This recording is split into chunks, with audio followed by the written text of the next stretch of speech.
Happy Thursday! Ayan, dahil mag-weekend na naman. Ayan, ito ang ating lulutuin for today's Thursday. Ayan, magsasalad ako ng sweet potato at gagawa ako ng creamy with tomato paste na macaroni. Ayan. Ayan ang ating chicken breast at ayan ang ating mga ingredients. Let's get started cooking! Cut ko lang into half yung mga malalaki nating sweet potato para mas madali siya maluto pag nakat siya sa kalahati. Masyado kasi siyang malaki at hindi siya maluluto pag masyado malaki. Matatagalan tayo magluto nito.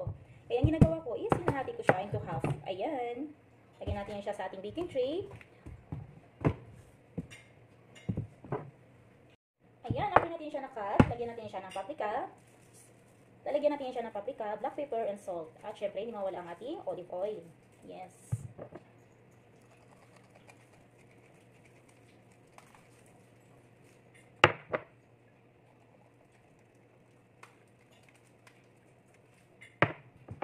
Ayan, lagyan din natin siya ng olive oil.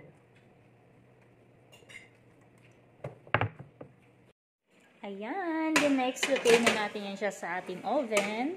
Yes, sa oven natin yan siya lulutuin. Mas masarap kasi siya pag naluto sa oven. Ayan. Ayan, at dito naman ang ating chicken breast. Ni-slice na natin yan siya into cubes at nilagyan ko yan siya ng mga herbs. Dapat kasi Italian herbs ang ilagay natin dyan. Inaubusan niya kami. Dahil naubusan tayo ng Italian seasoning, kaya ni-magic ko na lang yarn. Ni-mekos-mekos ko, syempre. Ayan, nilagyan ko lang siya ng ibang herbs. At nilagyan ko din ng konting spices, paprika, and salt, and pepper. Then, lagyan natin siya ng konting olive oil. Then, mix na natin yan siya. Ayan, after natin siya na marinate, ilagay na natin siya sa ating kawali. Ayan, lutuin natin siya until dry at mag-golden brown. Ayan, dry na ang ating chicken breast. Lalagyan ko na siya ng butter. At dito naman, nagisa lang ako sa butter ng ating garlic onion and bell pepper. Ayan guys, nalagyan ko na rin siya ng tomato paste. At nag-blender ako ng tomato. Fresh tomato ang gamit ko. Ayan, buhos natin dyan. Ayan ang magiging sauce natin. At lalagyan natin siya mamaya ng fresh milk at cooking cream. Ayan, medyo malapot na ang ating sauce. Lalagyan ko na siya ng cooking cream. Any cooking cream po ang required niyo is pwede naman po. Ayan. Then, lagyan ko rin siya ng fresh milk. Yes. Kung wala kayong fresh milk is pwede naman wala po. Ayan, depende naman po sa inyo kung paano kayo gumawa ng inyong sauce. Ayan, mix lang natin yan.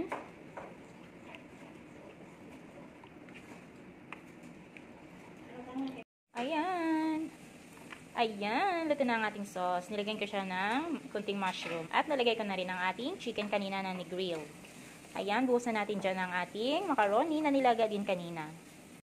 Ayan, lagyan na natin ang ating macaroni. Then, mix na natin yan siya. O, diba? Napakasarap niya at napaka-creamy.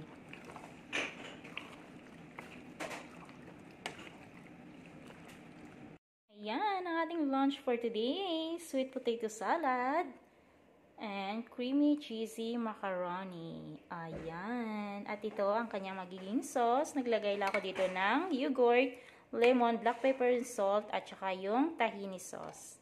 Ayan. Yan ang magiging sauce ng ating sweet potato salad. Ayan. Ayan. Thank you for watching everyone and happy eating!